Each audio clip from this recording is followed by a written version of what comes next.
Magandang araw ulit guys. Ayan, ito na naman po ako sa aking a day in my life guys. Ayan. Dahil may pasok tayo guys. Ayan, syempre, diretso na tayo.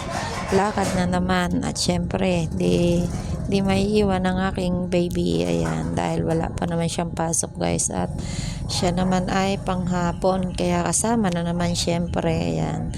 Pagdating natin sa pwesto guys, syempre kinuha ko lang ang susi sa aking amo.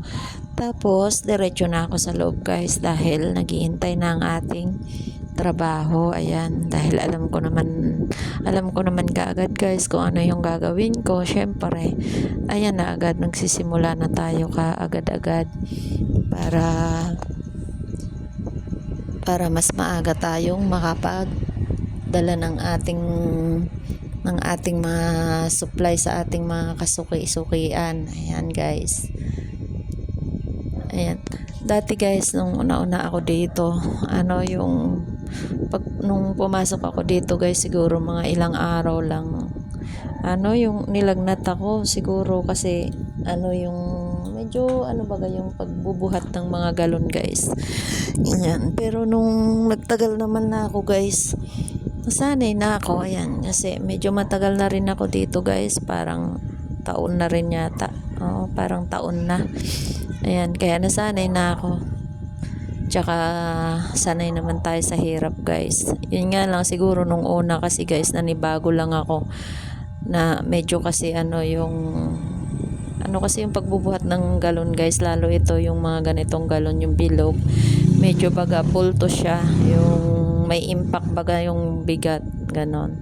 Hindi kagaya nung lapad guys na hindi siya ganon ka hirap bitbitin na ibaba kasi nga maayos yung hawakan niya. Ito kasi bilog guys, syempre medyo mahirap siyang hawakan.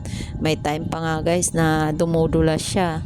Nangyari pa nga dyan guys sa akin, yung nabitawan ko siya, dumulas, tapos syempre bumagsak, muntik pa natamaan yung paa ko guys. Ayan, pero nung una-una lang naman yun kasi nga syempre di ko pa kabisado. Nung nasanay naman na ako guys, wala na, ini-enjoy ko na lang. Ayan, baga parang sisiw na lang sa akin yung pagbuhat-buhat na ganyan. Tsaka kasi ibababa ko lang naman siya guys, yun kagaya niyan, wari kakargahan ko siya, tapos ibababa ko lang siya sa baba. Ayun, tapos bahala naman na yung driver niya na magbuhat guys. Ayan guys, kumusta naman din ang buhay-buhay? Ayan, sana po support nyo ulit ako. Hindi ako magsasawa guys na manghingi sa inyo ng suporta. Ayan, papalo naman po ako ng aking YouTube channel guys. Ayan, at pa-subscribe po ako ng aking FB page guys. Ayan, pati na rin sa aking TikTok account. Ayan, thank you so much po sa mga hindi po ako iniiwanan, sa walang sawang suporta guys. Ayan, maraming salamat po sa inyo. Hindi ko man po kayo maisa-isa. Ayan, basta sobrang nagpapasalamat po ako kasi ayan, kada mag-a-upload ako, andyan kayo palagi, hindi niyo po ako iniiwanan. Ayan, maraming salamat po sa inyo.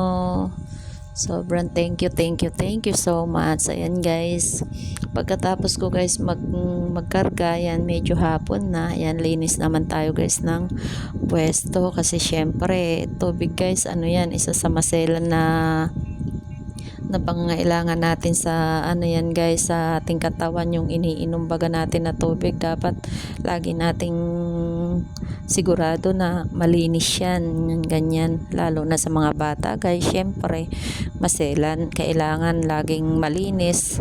At syempre dapat yung pwesto din natin laging malinis guys. Ayan, para pag nakita ng mga customer natin ay perfect man din, hindi tayo mapipintasan, di ba guys?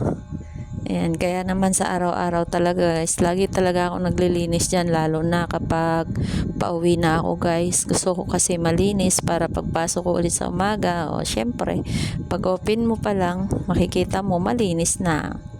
Ayan guys, so ayan guys, sa part na to pauwi na ako. Ayan, madilim yung kalangitan guys kasi nga maulan-ulan. Ayan, salamat ulit guys. So yun lang muna. Thank you for watching.